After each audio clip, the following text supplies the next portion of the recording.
Tenemos con nosotros ahora al doctor José Antonio Cisneros, que es habitual ya del programa, y vamos a hablar con él, a charlar con él de los últimos acontecimientos y de lo último que está pasando con relación al COVID-19. Doctor, buenos días, ¿cómo le va? ¿Cómo está? Buenos días, Félix Guillermo.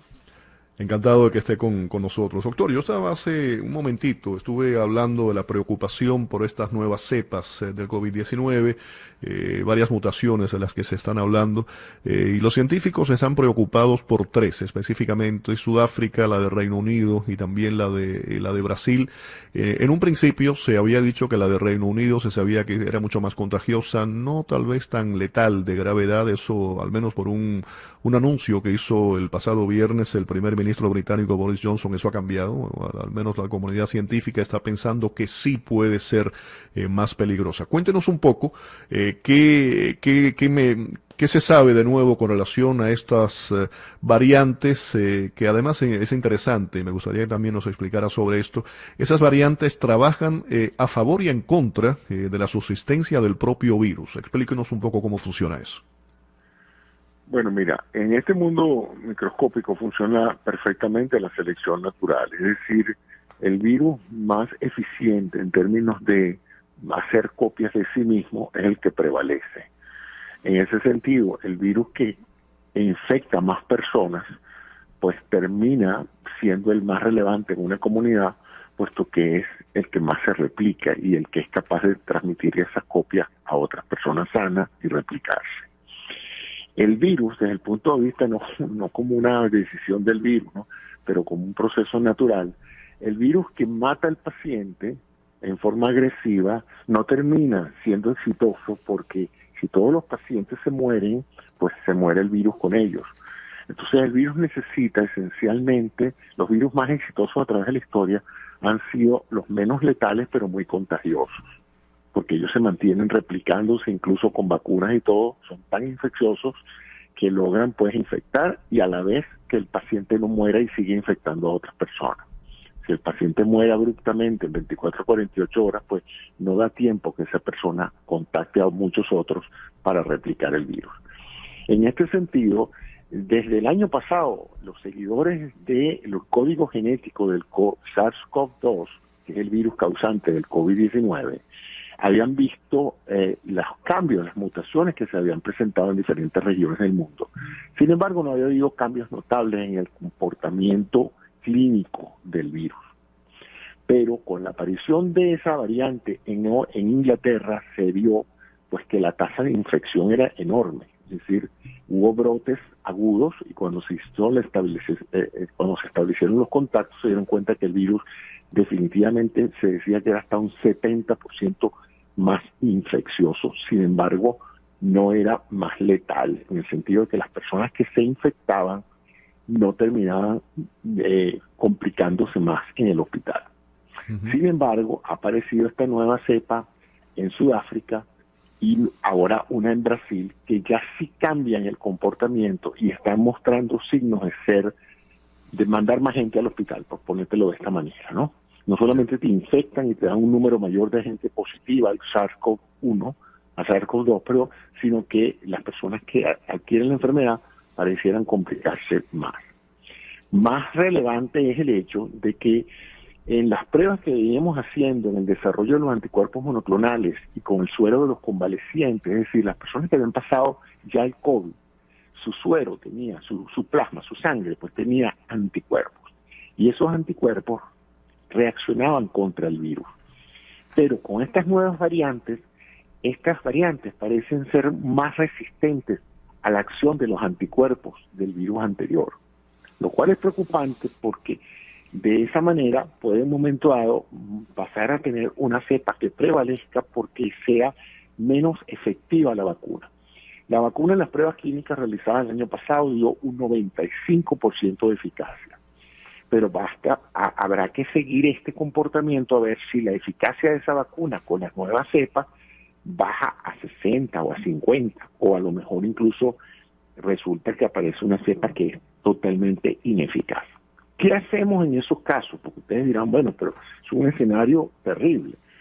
Bueno, podemos entonces ver claramente que si tuvimos un año para desarrollar una vacuna para la primera cepa y la vacuna es altamente efectiva, es enteramente probable que nosotros entonces tengamos que desarrollar un refuerzo a esta vacuna ya conocida con una nueva vacuna que sea eficaz para la nueva variante del virus.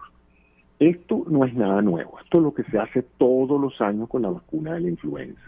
Cada año el virus de la influenza muta, cada año se le hacen ajustes a la vacuna anual para que sea más efectiva ante la nueva cepa. Esto probablemente va a haber que hacer con el SARS, con el COVID-19. Bueno, el COVID-19 es la enfermedad, con el SARS-CoV-2. Claro, claro. Estaba viendo también una información, doctor, que dice que para el mes de marzo, dicen los CDC, se están considerando que esta cepa, la británica, puede ser la dominante en Estados Unidos, o sea que eso pudiera cambiar la perspectiva de mucho de lo que se sabe, de lo que se ha avanzado hasta ahora con relación al virus anterior, el original que conocíamos, a tratamientos, a vacunas. ¿Le preocupa esto? Sí, y esa es la razón por la cual se está hablando mucho de volver a un régimen más estricto de contacto social, porque ya al final del año pasado tuviste lo que pasó. Tuvimos unas navidades donde todo el mundo debió haberse quedado en su casa y eso no pasó. La gente viajó, millones de viajeros. Eso creó la ola que estamos viviendo ahorita en enero, que se va a extender hasta febrero. Y esa era una ola producida por el virus primero, por ponerle un nombre, pues el del año pasado. El virus del 21 está llegando, ya está aquí en los Estados Unidos y dependerá del uso del tapaboca, el distanciamiento social y la precaución de acelerar el proceso de vacunación para que ese virus no sea dominante. Pero si la gente sigue confiándose en que esta enfermedad no es mortal para la mayoría de las personas, no hay vacunas suficientes y encima de eso la gente pretende llegar y volver a su vida normal porque ya hay una vacuna, pues eso es un récipe para que entonces tengamos un mes de marzo atiborrado de pacientes positivos por esta nueva variante del virus y que esta variante lleve más gente al hospital. Afortunadamente han bajado un poco los casos en los hospitales. Yo tengo la impresión, como observador de lo que veo en la comunidad científica, que es por el uso agresivo de los anticuerpos monoclonales en el inicio de los síntomas. Ya se está estableciendo que el uso de ese cóctel que se le dio al presidente Trump reduce la probabilidad de que tú termines en el hospital y que termines complicado con un ventilador y con insuficiencia respiratoria. Pero lamentablemente esta nueva especie de virus, especialmente la que viene de Brasil, parece que tiene un mecanismo en la proteína que no la hace tan susceptible al anticuerpo monoclonal del virus del año pasado. Solución, habrá que desarrollar un nuevo cóctel para el nuevo virus. Ya.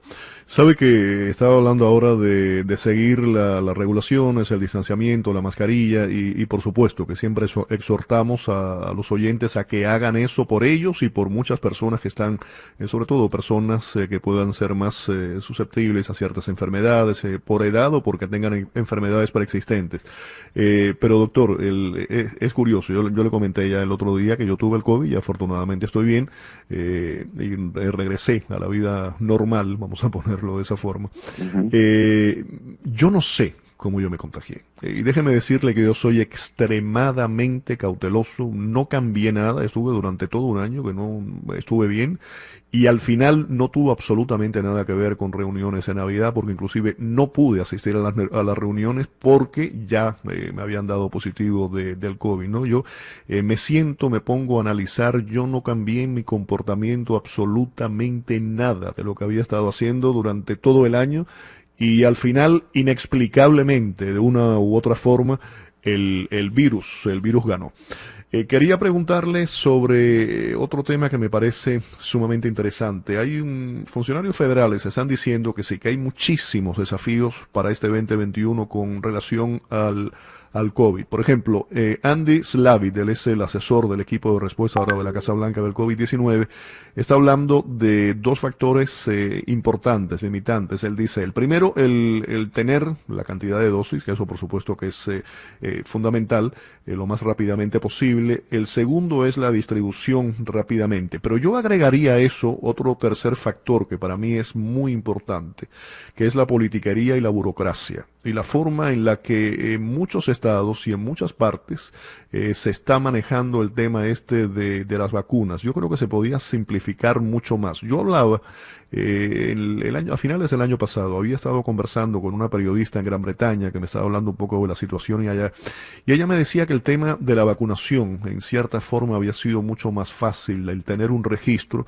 porque al tener un sistema de salud universal tenían un registro de pacientes y que de esa forma era mucho más fácil llegar a cada uno de ellos. Aquí en Estados Unidos eso no existe y se ha hecho de una forma, sé que estamos aprendiendo sobre la marcha, pero no creo que se ha hecho de la forma más ordenada posible.